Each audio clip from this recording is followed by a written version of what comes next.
The first thing I heard was my own voice. Not similar, not close. Mine. It came through the narrow slit of the locked patient door in a calm, flat tone I hadn't used in years, the kind of voice I used back when I was trying to sound detached on scene, back when I still believed distance counted as professionalism. The air in that corridor felt wet in my lungs.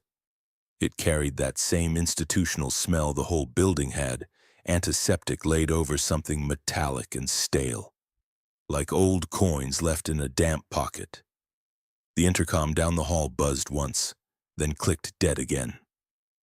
Behind the door, my voice said very clearly, "Dispatch marked it non-critical." I said I'd finish paperwork first. My hand froze on the latch. There are sentences you don't expect to hear in your life again.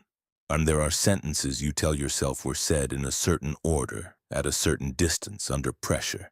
And if you keep the order fixed, if you keep the report fixed, if you keep the details flat and administrative, then maybe they lose the weight they had when you first spoke them. Then the restraints on the bed inside the room snapped tight with a violent metallic pull. I unlocked the door and pushed it open. The room was empty. No patient, no orderly, no one under the straps. Just the bed in the center of the floor, leather restraints jerking against bare sheets as if wrists were fighting for purchase inside them. The mattress bowed, the buckles rattled. The room smelled colder than the hall, colder and sweeter with that same coppery undertone threaded through it. Before I crossed the threshold, and the intercom above me crackled to life. "Guard Kessler present in room 12, it said. I was still standing outside. Then another voice came from the empty room, identical to mine, softer this time. "Why didn't you come sooner?" I need to go back to the beginning. I took the job because it sounded simple. That probably says more about me than I like. At the time, I framed it differently. I told myself I was burned out. I told myself I was done with the road, done with winter highways and bad lighting and dispatch tones that made my stomach harden before my brain caught up. I said private security would be temporary, a few months in northern Alaska, enough to clear some debt and sleep regular hours.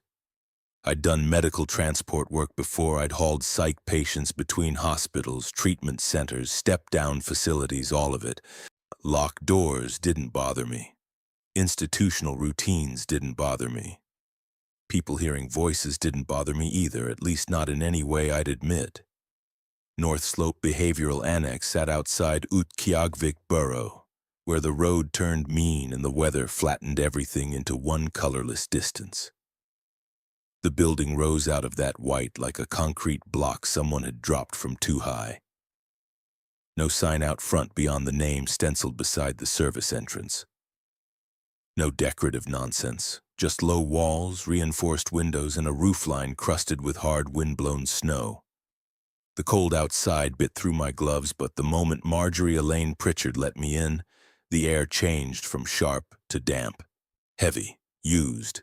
It felt less like walking into heat and more like walking into breath that had been trapped too long. The smell hit next, an antiseptic, strong enough to sting the nose with something under it that reminded me of pennies and standing water. Marjorie noticed me noticing it. "Ventilation's old," she said, taking my bag with one hand and leading me through intake with the other. She was in her late 50s maybe, compact and straight-backed, with pale hair pinned so tightly it seemed to lift her expression into permanent patience. "You'll stop smelling it after a day or two." I told her I doubted that. She gave me a look that could have been amusement or pity. It didn't settle into either one. My boots squeaked on the waxed floor as she walked me through the first corridor. Somewhere far off, an intercom buzzed in one jagged burst, then stopped. I glanced toward the sound. Marjorie didn't. "Equipment's temperamental at night," she said. If it activates without prompt, maintenance logs it in the morning." There were no patients visible in intake, no orderlies rushing, no phones ringing. Just the hum of old lights and that faint electrical buzzing that seemed to drift from different directions each time I tried to place it. The place didn't feel abandoned. It felt paused. Marjorie gave me the tour herself. Observation corridor, nurses' station, medication room locked, east wing restricted. South hall, long-term empty, she said, though later I could have sworn there'd been a bed made up at the end of it. The building's shape resisted memory. That was my first real unease, and even then I made excuses for it. Fatigue, travel, new floor plan. I'd take a door into a side hall and come out farther from intake than I thought I should be. And I'd look back and be sure the angle had changed by a few degrees. Not enough to prove anything. Just enough to make me double back. The place wasn't impossible. It was only slightly off. Like walking through a familiar room after somebody had nudged every piece of furniture half an inch while you slept. Marjorie took me to a small office with a metal desk, an old desktop monitor, and a wall clock whose second hand clicked louder than it should have. She slid a typed packet across the desk. "Official facility manual," she said. "Night security gets a condensed version." I sat. The paper felt damp at the edges, though that could have been my gloves thawing. The first page held 4 rules. No explanation. Just plain directives in administrative language. All patients must remain secured between 10 at night and 6 in the morning. Do not engage with patients exhibiting identity confusion.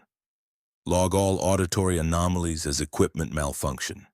Remain inside observation zones during night cycle. I read them twice. "That's it?" I asked. "For your purposes, yes. Seems light for a psych facility." "We're a holding annex," she said. "Low census, low incident rate." The clock ticked. Somewhere overhead, the ventilation gave a long, throat-like groan. I tapped the 3rd rule. Auditory anomalies. Intercom feedback, pipe noise, patients vocalizing through vents. Buildings create stories at night, Mr. Kessler. "Russell's fine." She didn't repeat it. Instead, she leaned one hand on the desk and looked at me in a way that suggested she was measuring what kind of man I'd be under quiet conditions. That worried me more than if she'd measured me under stress. "Routine matters here," she said. "If you hear something strange, write equipment malfunction and move on. If a patient calls to you with another person's name, don't correct them. If you think a room is occupied when it should be empty, call the station and wait for confirmation. Don't freelance." That wording sat oddly with me. I asked her, "How often do people freelance?" She smiled, but there was no warmth in it. "Less often now." Looking back, that was the first moment I should have asked about my predecessor. Instead, I nodded like I was joining any other facility. I'd spent enough time in institutions to recognize the culture of omission. Places like that never volunteered the thing that mattered most. You learned it sideways, from a stain, from a missing name tag, from a rule phrased too carefully. Marjorie gave me a key ring, a radio, and a locker assignment in a narrow staff room off the main station. Locker 17. The metal door stuck before it opened. Inside were 2 spare uniform shirts on wire hangers and a folded winter cap. Nothing else that I saw then. She watched me stow my bag. "If a patient speaks to you after lights out," she said, "do not improvise. You maintain visual check, you notify the desk if required, and you stay in the observation zones. Because of elopement risk. Because the building is calmer when people follow procedure." The way she said building instead of unit sat wrong in my ear. Still, I told myself she was just the institutional type. Some people humanize facilities. Some people talk about old hospitals like weather systems. I'd heard nurses say rooms were in a mood, say a ward didn't like noise, say a wing was restless. And it was shorthand. Nothing mystical. Just the way repetitive places colonize speech. She took me to the primary observation room, a glassed station overlooking 2 intersecting corridors with a bank of security monitors mounted above the desk. Grainy black and white feed. Timestamps that seemed a second out of sync with the wall clock. I noticed because I always noticed clocks. In my old work, timing was an argument waiting to happen. Arrival time, response time, time of administration, time of death. The difference between 1 minute and 4 could become a career if somebody needed it to. Marjorie saw me comparing the stamps. System lags, she said. Don't use the monitors for precision, only for placement. I asked if that meant the cameras cut out. Not exactly. That should have been another question. I let it go too. And the rest of orientation passed in a series of mild contradictions that I kept smoothing over. South Hall was empty, but I heard a cough from somewhere behind one of the sealed doors. The nurses' station sat directly opposite observation corridor on the first walk-through, then later seemed offset by a storage alcove I didn't remember. A patient census board listed 6 occupied rooms, but I saw 8 meal trays stacked in the back prep area. Nothing large enough to confront, just enough to keep the edges of my attention humming. I signed the last of the paperwork with a pen that scratched dry over the page. Marjorie collected the forms and said, "Your first night is mostly watching. The fewer choices you make here, the better you tend to do." Tend to. That almost got a real expression out of her. Not fear, not concern. Recognition, maybe. She tucked the papers under one arm. Everyone thinks the difficult part is intervention. Usually it's restraint.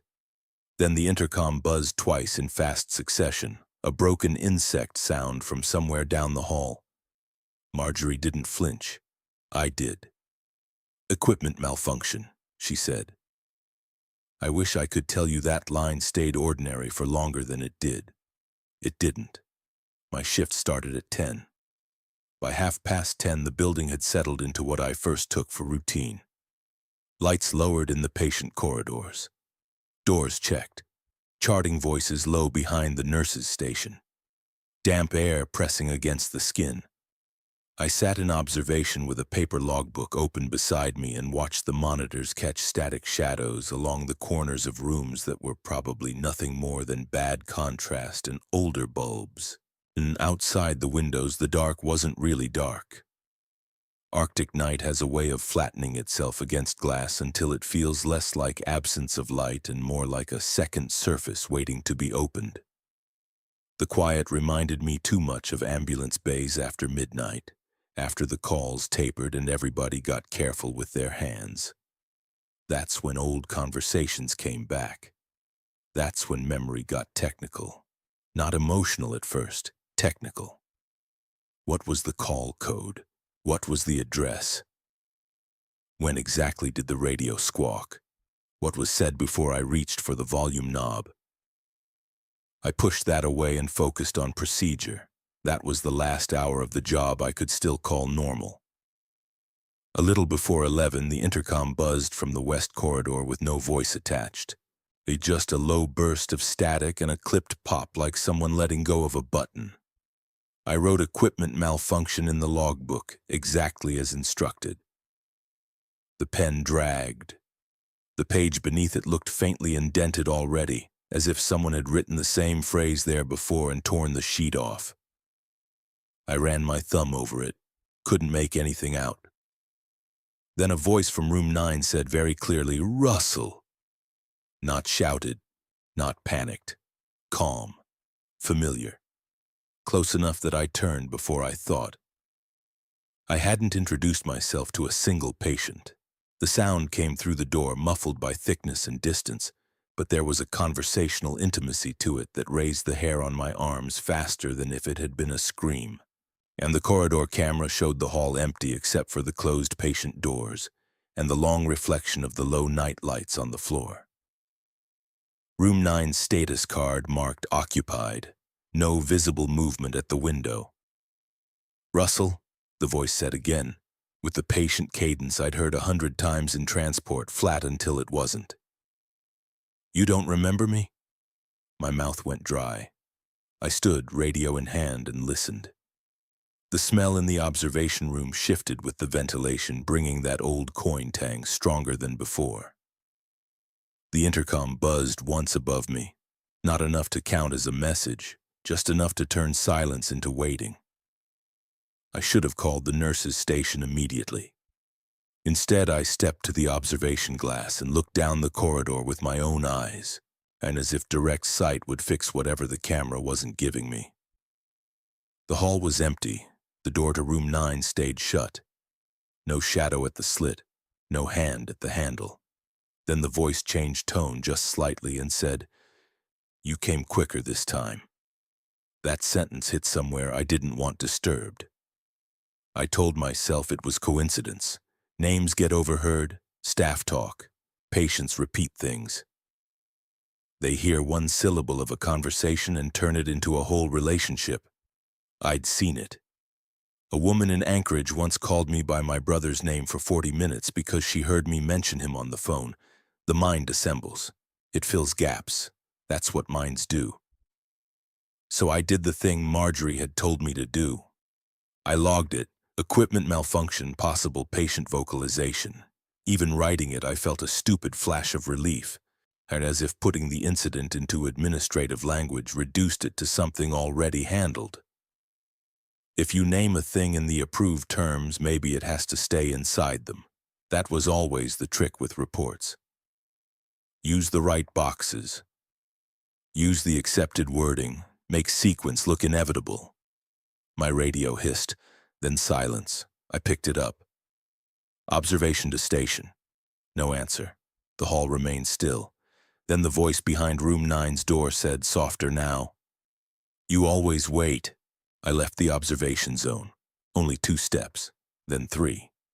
By the time I registered I was violating the 4th rule. I was already in the corridor with damp air closing around me and the floor seeming a little less level than it had looked through glass. The building changed up close. Sounds didn't travel cleanly. They folded. An intercom buzz from far south came back from somewhere overhead. The lights hummed at 2 different pitches. My own footfalls arrived a half beat after I made them, like the corridor was repeating me to itself. At room 9, I stopped and listened at the door. Nothing. Not even breathing. The observation monitor I'd left behind was visible as a dim reflection in the glass partition at the end of the hall. On it, I could still see myself standing in the observation room. I blinked, looked straight back, and the station was empty. That was my first real contradiction. A small one. The kind you can ruin yourself trying to explain. I leaned closer to the door. The paint smelled fresh near the handle, though the rest of it was scuffed old enamel. I could hear the tiny tightening creak of leather straps from inside, and the sort of settling sound restraint beds make when a patient rolls their weight from one shoulder to the other. "Sir," I said before I could stop myself. Wrong immediately. The words sounded borrowed in my own ears.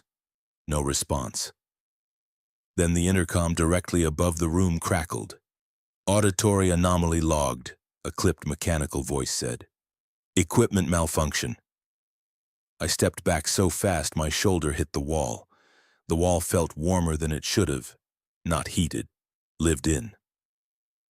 From somewhere down the corridor a nurse laughed, short and tired, and the ordinary human sound steadied me enough to move. I backed away from room 9, returned to the observation zone, and found the station exactly as I'd left it. Logbook open, radio quiet, monitors humming. No version of me on screen. No sign I'd been anywhere except the dampness on my palms. Only Marjorie appeared at the glass a minute later carrying a clipboard. I don't know whether she'd been there all along or whether the timing only felt arranged after the fact. "You left the zone," she said, not accusatory, just factual. "I heard someone in 9. Did you engage?" "No." That wasn't entirely true. One word counts as engagement if the building cares about precision. She glanced at my log entry. "Good. Write what policy requires. Don't embellish." He knew my name. He probably heard it from staff. There was no staff in the corridor. There usually isn't. I waited for more. She gave me none. Room 9 occupied? I asked. Her pause was brief, but I remember it because it wasn't empty. It held calculation. Tonight, yes. That answer should have annoyed me more than it did. Instead, I felt the stupid relief of being given one. Unoccupied. Fine. Patient heard my name. Patient vocalized. Intercom bugged. That's a whole explanation if you're committed to having one. Before leaving, Marjorie rested 2 fingers on the logbook near the wet ink. If you hear anything personal, she said, that still goes under malfunction. What counts as personal? She met my eyes for the first time since intake.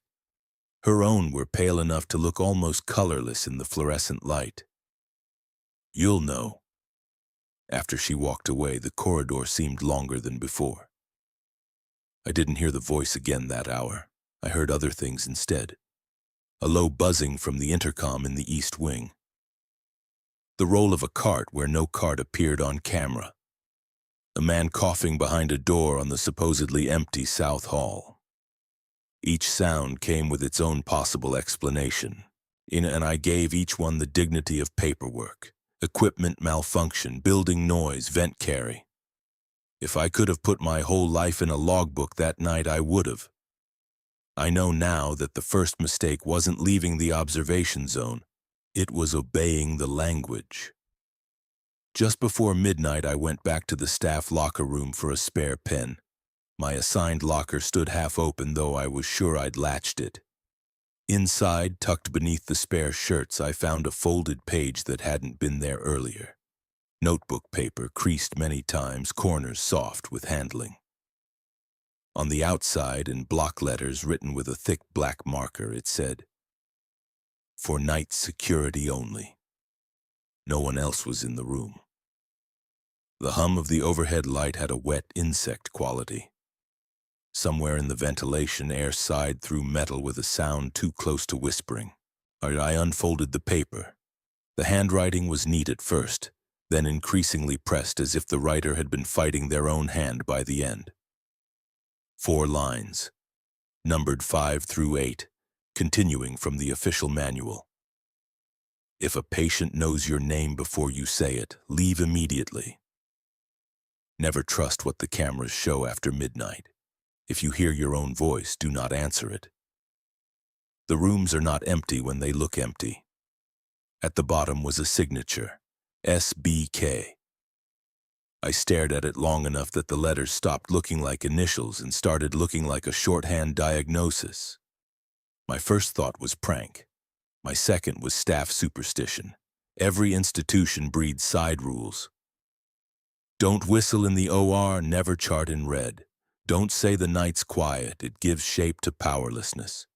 People make ritual where policy fails. But this page didn't feel like a joke. The paper smelled faintly of cigarette smoke under the antiseptic. Old tobacco sunk deep into fibers. The folds were worn from repeated opening. The 5th rule landed too neatly on what had just happened in room 9. And the 6th, about cameras after midnight, made me think of that glimpse of myself still standing in observation. I checked the time. 12:01. The wall clock in the locker room said 12:03. I took the page with me. Back in observation, the camera feed looked worse. Not broken, worse. The grayscale had gone muddy, dark areas breathing at the edges as if the image compression were alive. The timestamp at the bottom of each monitor was inconsistent now, drifting by seconds from screen to screen. Hall 1 showed 12:02. Hall 2 showed 11:59.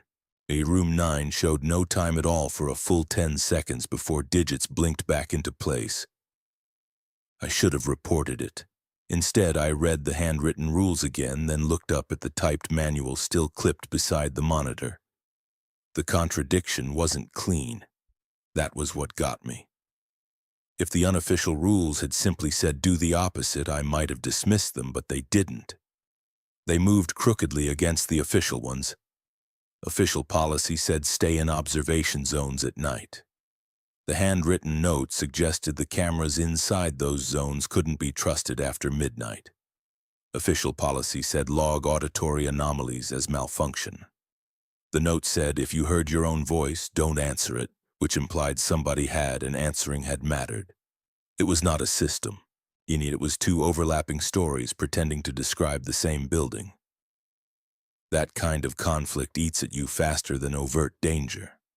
With danger, you decide whether to run. With contradiction, you keep pausing long enough to be shaped by it.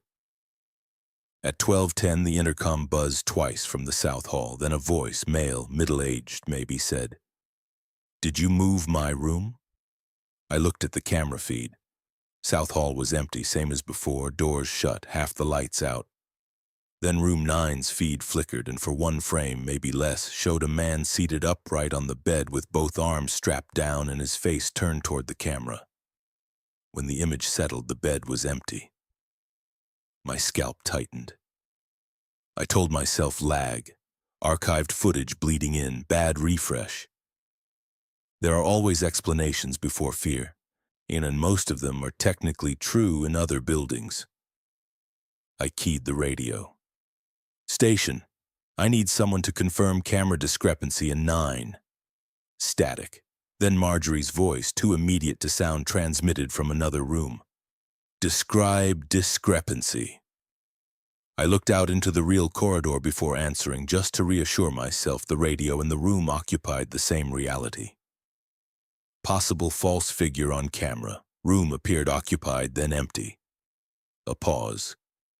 "Remain inside observation zone," she said. "Is room 9 supposed to be restrained?" Another pause, longer.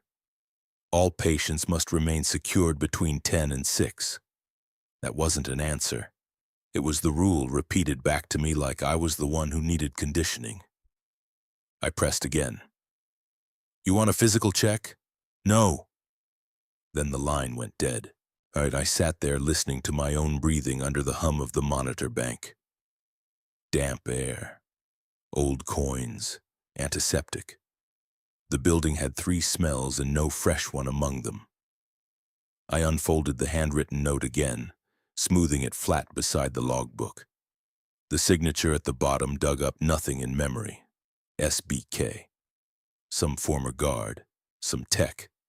Maybe the kind of guy who leaves warnings in motel drawers and calls it helping. I turned the paper over. Nothing on the back at first glance. Then when I tilted it toward the light, I saw impressions in the sheet, hard pen pressure from a page once above it. I couldn't read the full sentence. Just fragments. "Don't let it keep you where, if it says you were late, not always the patience." My stomach dropped for no good reason, I could admit. That was the last time curiosity felt separate from dread. At 12:20, the door to observation opened behind me, though I hadn't heard footsteps approach. I turned and found no one there. The door drifted slowly shut on its hydraulic arm. In the narrow gap before it sealed, I saw the locker room beyond it, the row of dented metal doors, and a man standing at my locker with his back to me. Thin winter jacket, dark hair gone mostly gray. Shoulders slightly stooped. Not from age exactly, more like somebody who'd spent too long braced for impact. He stood very still, one hand resting on locker 17 as if waiting for permission to open it. The door clicked shut. I was on my feet before I knew I'd moved. When I yanked it open, the locker room was empty. Only the overhead light buzzing, the antiseptic smell, my own locker slightly ajar again. Inside, the spare shirts hung untouched, but there was something new on the shelf above them. A plastic ID badge turned face down. I picked it up with cold fingers and flipped it over. Silas Boone, Kitteridge Night Security. The photo showed the man I'd just seen, or someone close enough to make argument useless. Same stoop, same long, narrow face. Same expression caught halfway between patience and resignation. The badge had expired years earlier. The lanyard was brittle with age. I heard myself laugh once quietly. Not because anything was funny. because my body needed to turn the pressure somewhere and laughter was cleaner than panic. A missing badge. Fine. Old employee, left in the locker. Shift change mistake. Found the note, found the badge. All consistent if you wanted consistency badly enough. But when I brought the badge back to observation and set it beside the manual, on the camera over South Hall showed a man walking slowly toward the far end of the corridor where the sealed rooms began. Thin, winter jacket, slight stoop, hands in pockets. He moved with the unhurried certainty of somebody crossing his own kitchen at night. I leaned closer to the monitor. The timestamp at the bottom read 11:48. I checked the wall clock, 12:24. The man stopped at door 17 in the South Hall, though according to the floor plan there wasn't supposed to be a 17 on that corridor at all. He stood with one shoulder angled toward the door, head bent as if listening to a voice on the other side. Then very slowly he nodded. The feed fuzzed, rolled, and cleared. The corridor was empty. I wish I could say that was when I chose a side, official rules or handwritten ones, order or instinct. But the truth is worse. I tried to obey both. That was the shape of the trap. A little after 1 in the morning, room 12 lit up on the monitor with motion inside. The feed showed a restrained patient on the bed, chest rising under a thin blanket. No face visible, one arm twitching against the strap. I checked the census board. Room 12 should have been unoccupied.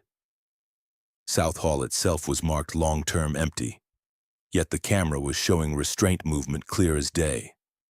I called the station. No answer. I called again. Static, then a burst of intercom buzz that made me pull the radio from my ear. Rule 4 said, remain inside observation zones during night cycle. Rule 6 said, never trust what the cameras show after midnight. Both of them held equal weight because both of them already had evidence behind them. That was the worst part. And the building didn't force belief.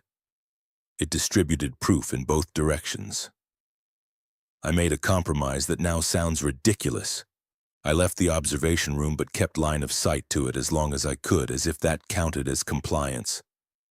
I moved down the corridor toward South Hall, each step accompanied by the slick squeak of my soles and the faint buckle rattle coming through the monitor speaker above the desk. The air got cooler near the hall junction, though cooler isn't the right word. Thinner, maybe, as if the building forgot to exhale there. Room 12's door window was dark.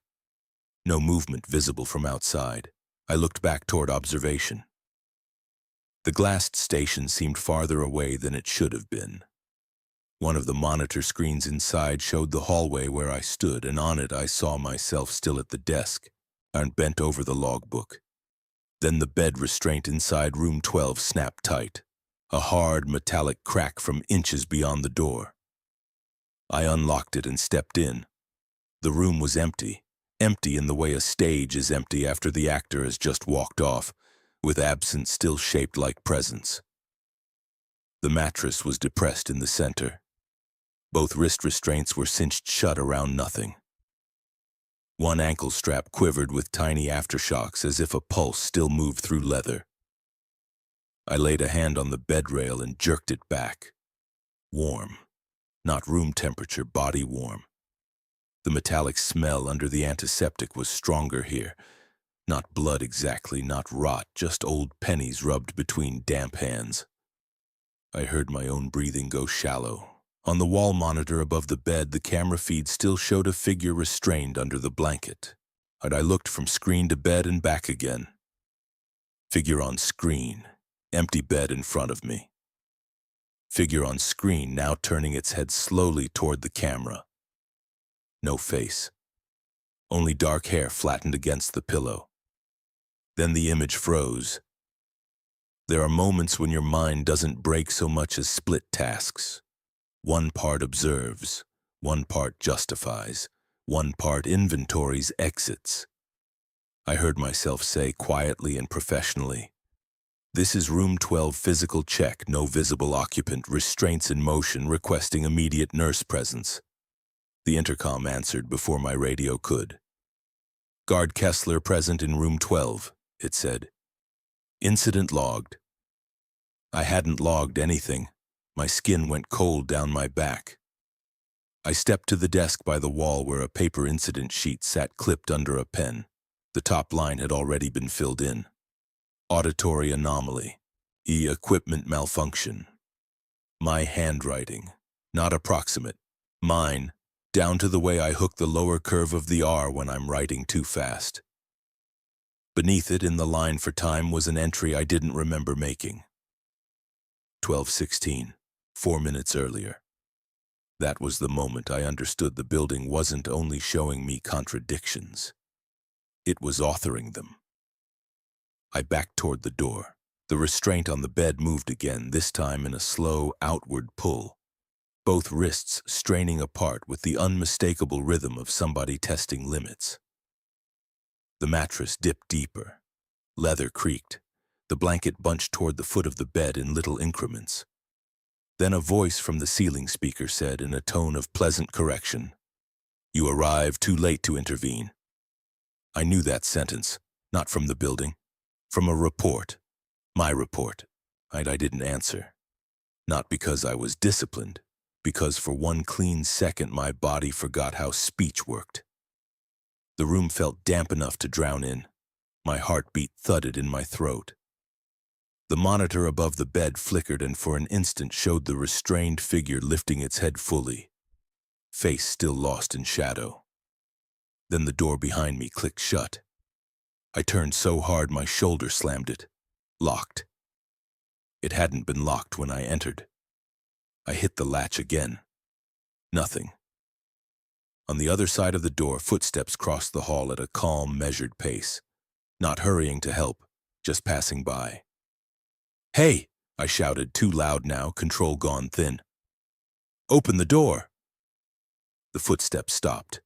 Then my own voice from just beyond the door said, "It's non-critical." Silence followed that, thick and listening. Or I don't know how long I stood there with my hand on the latch. Could have been 3 seconds. Could have been 30. Long enough for the cold sweat at the back of my neck to turn clammy under the collar. Long enough for the restraint bed behind me to keep moving in tiny, patient increments. Long enough for me to smell not just metal now, but stale breath, trapped and sour as if somebody had been forced to lie there talking into the same air too long. Then the lock clicked open by itself. I got out and nearly collided with a man standing in the hall. Silas Kitteridge looked exactly like his badge photo, only more tired in person, if tired is a word that applies to someone whose face has already finished settling into regret. He wasn't dressed like staff. Dark jacket, worn jeans, boots with salt-whitened seams. And he should have been freezing in that corridor, but he looked comfortable, familiar. Like he belonged there in a way the official staff never quite did. He glanced at the room behind me and then at my face. "So you checked it anyway," he said. His voice was quiet, almost gentle. No surprise in it. I stepped back, raising the radio like a talisman. "Who are you?" He noticed the old badge in my hand and gave the smallest nod. "Used to be night security." "Used to be?" He looked down the corridor toward observation where the monitors glowed faintly behind glass. "Depends who you ask." If I'd met him anywhere else, I would have taken him for a former employee who came back around because institutions do that to some people. They become the only map a person trusts. But there was something wrong with his timing. No door had opened, and no footsteps had approached until after I was already trapped. It was like he'd been waiting in a blind spot the hall had created for him. "You left this in my locker?" "The note, yeah. Why not tell a supervisor instead of playing scavenger hunt?" At that, he looked honestly sad. "Because they already know." The intercom buzzed somewhere close by. Neither of us looked up. I asked the question that mattered least because it was the only one I could shape into words. "What's in room 12? Silas considered me for a moment. "That depends on what it thinks you can stand." I should have walked away. Should have called Marjorie, should have done anything recognizable as procedure. Instead, I said, "You wrote these rules because you worked here. Tell me which set is real." He rubbed a thumb over the cracked edge of his lanyard, and his hands were rough, nails cut short, one knuckle permanently enlarged from an old break. Ordinary details. That made him worse. "Both," he said. "That's the problem." He started walking, and after one breath of hesitation, I followed him, because that was already happening to me by then. He took me down South Hall toward the sealed rooms. The air grew heavier with each door, damp enough that the walls seemed to sweat under the paint. A low intercom buzz kept surfacing and disappearing, never from the same speaker twice. "You follow the official rules," Silas said. "The building keeps you where it can see you. Observation zones, cameras, logs. It likes records. Makes it easier to settle on a version." "Settle on what version?" "The one where you were always going to do what you did." I stopped walking. He kept going another few steps before noticing and turning back. "What did you say?" Silas studied my face with a recognition I hated on sight. Not familiarity, recognition. Like he'd seen the shape of my denial before and knew exactly where it would crack. "You hear it personal yet?" he asked. I didn't answer. "Then you're in it." That should have been enough to make me distrust everything he said. Instead, it made me listen harder. He led me to a door at the end of South Hall with an old mechanical lock plate and no room number. The paint around the frame was newer than the wall, laid over older layers that had bubbled beneath it. Silas stood in front of the door and inclined his head as if listening. Then he began speaking to someone inside. Not loudly, just a normal conversation tone. "No," he said, and he doesn't understand that part yet. I stared at him. "Who are you talking to?" He held up one finger for quiet and kept listening. From behind the door came nothing. No movement, no breathing, no voice.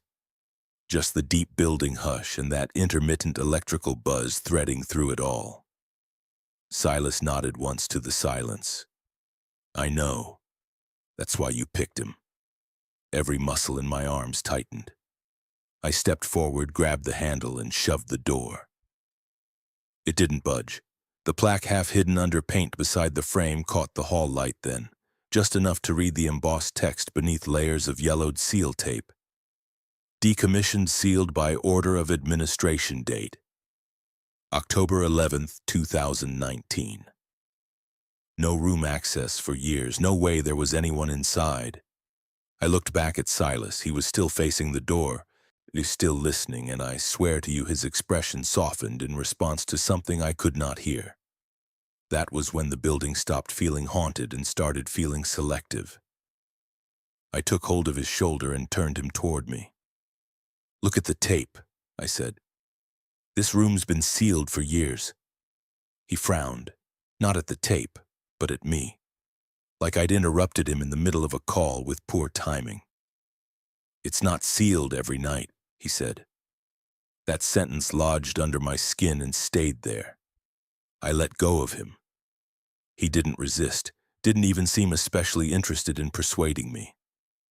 That was part of what made him impossible to place. He wasn't a prophet. He wasn't a raving ex-employee. If anything, he seemed tired of explaining, tired and certain that explanation wouldn't save anybody anyway. Looking back, that was the last moment I still believed exhaustion could account for both of us. Because up until then, there was still a clean out.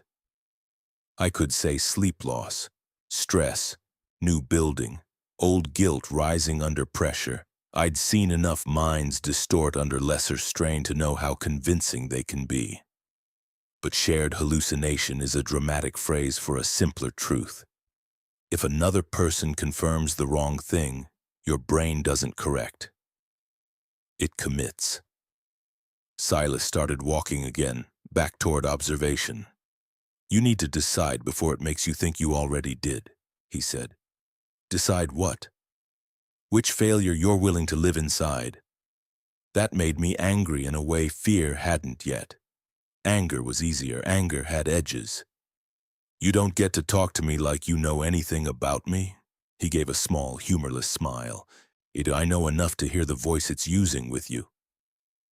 And what's that supposed to mean? He stopped outside observation and turned. The monitors threw pale light across the hollows under his eyes. It doesn't start with threat, he said. It starts with intimacy. Says the one thing you never told right. Then it waits to see whether you'll correct the record. I wanted to ask him who he'd failed. That's the shameful truth. Not what he meant. Not how he knew. I wanted specifics so I could measure mine against his and maybe come out smaller. Instead, I asked, "What happened to you here?" The intercom above us buzzed once. Silas tilted his head toward it like a man hearing his name in church, then remembered himself and looked back at me. I stayed where they told me, he said, until I couldn't tell which part of me had stayed. Then he opened the observation door for me with a gesture too polite for the hour. Inside, the logbook lay open to a fresh line. An incident had been entered while I was gone. Patient verbalization, resolved, my handwriting again.